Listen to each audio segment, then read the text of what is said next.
Hello and welcome to another MASH session. And today I'm delighted to be joined by James Tucker, Chief Operating Officer at GovNet. How are you, James? Very good, thanks, Martin. How are you?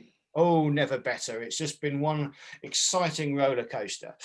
James, I was just hoping, maybe for the benefit of our audience, give us a bit of an overview really about your experience in the events industry. What have you done and what is it GovNet does? So, hello everyone, I'm James Tucker. I'm the Chief Operating Officer at GovNet. We are the leading provider of events for the public sector in the UK. I'm relatively new to the events industry. So I joined about a year and a half ago, and it's been a baptism of fire, as I think you would say. My role is really focused on using technology to kind of support and transform everything we do at GovNet, how we look after our customers, and I have to say it has been an amazing experience so far. Great stuff. So today we're kind of talking about how to maximize the break in the event cycle and how to change your business as a result of using the opportunity of this sort of downtime really that 2020 has unexpectedly furnished us with. But James, I thought maybe we'll just get your view top line. How do you think the events industry has handled the pandemic so far? Yeah, I think the sector has shown probably an enormous sense of determination, and we were speaking about it just before the start. But I think it's that sense of proactivity as well in dealing with what has been the most difficult set of circumstances it's ever faced.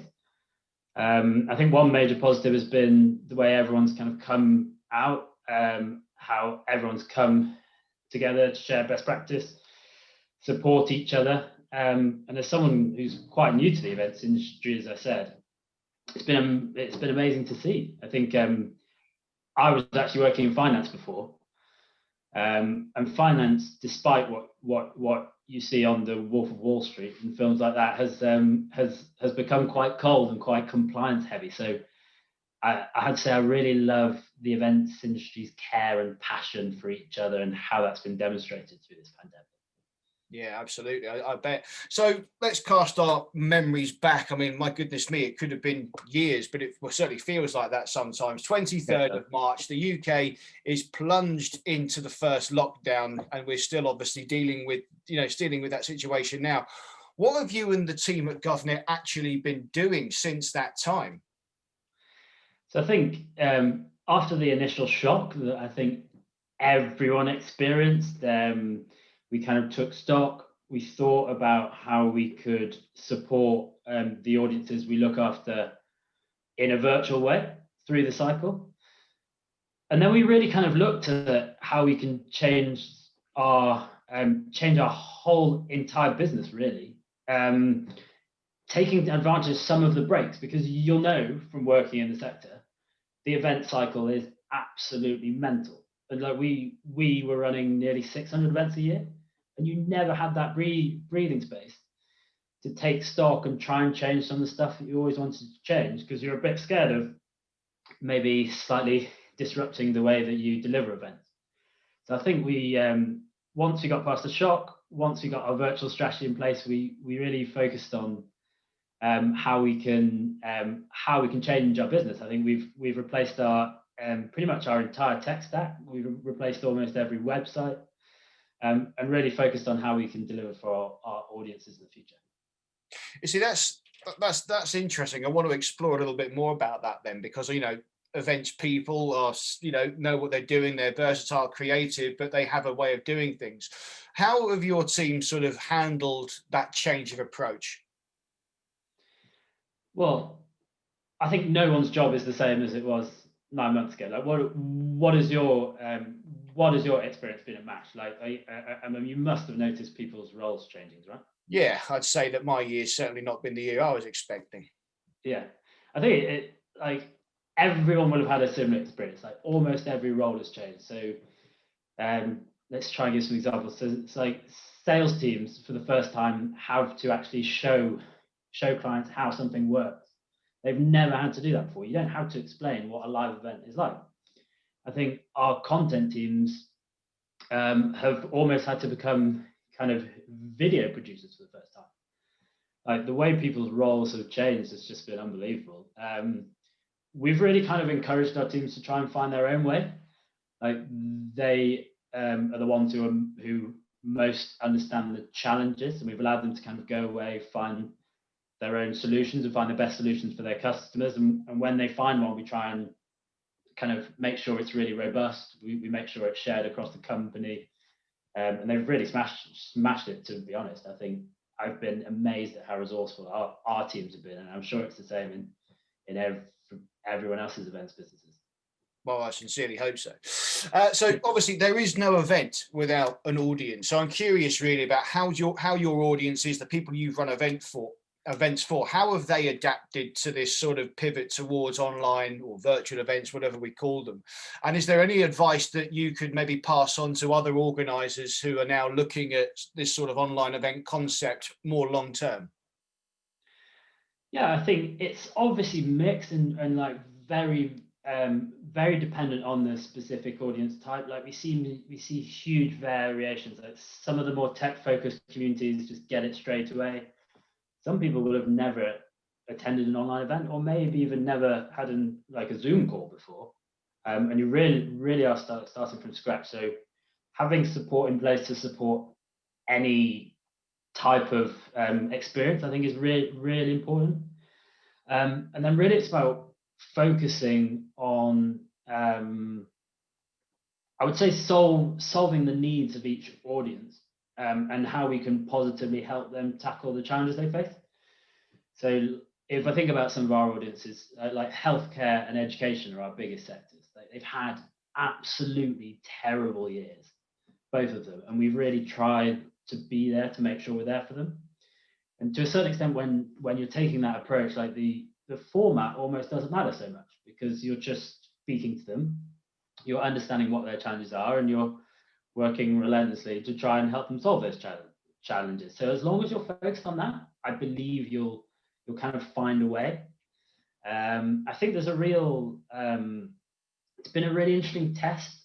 I think this is something that everyone will have noticed for virtual events going forward, but really any content or any session you run has to be able to stand by itself now. So you get amazing visibility over what's working and what's not working, because people will sit in a room at a live event waiting for the next session. They won't do that on a virtual event. They'll go and make some tea, or they'll mess around on their emails for a bit, and they'll log off. So your content and every single session has to be amazing. And I think understanding that for your audience really helps the audience adapt, and means you're there to deliver for them. Absolutely. So you obviously used the shutdown, should we call it, lockdown, to make obviously significant changes to the culture within GovNet and your output, how you do things. So how do you sort of feel about next year, about 2021? Where do you think the industry will probably find itself in a year's time? And I'm obviously mindful of the crystal ball thing, but we really have entered a period of change. Yeah. I think we're kind of, ironically, I think most of the industry go through a similar thing, where just about the point where everyone gets really good at hosting virtual events will ironically be the point where we go back to doing live events again. And that's no bad thing. I think we're now feeling pretty comfortable running virtual events, and they've been much more successful than we thought. We can reach more people, and we are reaching more people than we've ever done before, because you don't have to travel to the event, and that's fantastic. But I think the feedback we get is generally our audiences specifically do want that live experience. I think even for our events that are quite content heavy, it's all the intangible stuff. So the little kind of chance meeting during a break, like when you bump into one of your old colleagues, it's all these things that no matter how good your platform is, and no matter how much you try and work on it, I just don't think you're going to be quite there. So I think the appetite for live is there. It will probably be blended in with virtual as we go through next year. Certainly, I think Q1 and Q2 look like they'll be mostly virtual, I would say. This vaccine program is obviously an amazing announcement, and I think some of our healthcare contacts tell us that's been taken really seriously, and that's really positive. But would I say in Q2 people are going to feel really confident again? I think that might be a little bit too early. Rolling forward 12 months, I'd certainly hope that we have a substantial return of live events. And with that, I think there'll be a really supportive virtual events offering. I don't think this is going to go away. I think there's been some amazing learning experiences from it. And I think we'll have a really nice blend as we get towards Q4 next year. Yeah, I think that's probably a reasonable assessment. I mean, have you seen any sort of increase in inquiries for live experiences for 2021? I mean, I've reported a few times over the last couple of weeks since that first vaccine announcement came out a few weeks ago. People were starting to report, venues and agencies, that, you know, the phone was starting to ring a bit more just at the inquiry stage. But those are encouraging signs, surely. Yeah, I think we've seen a fair bit of that, especially the last 2 or 3 weeks, I'd say. So it's really early to tell. But definitely for the Q3 and Q4 events, the larger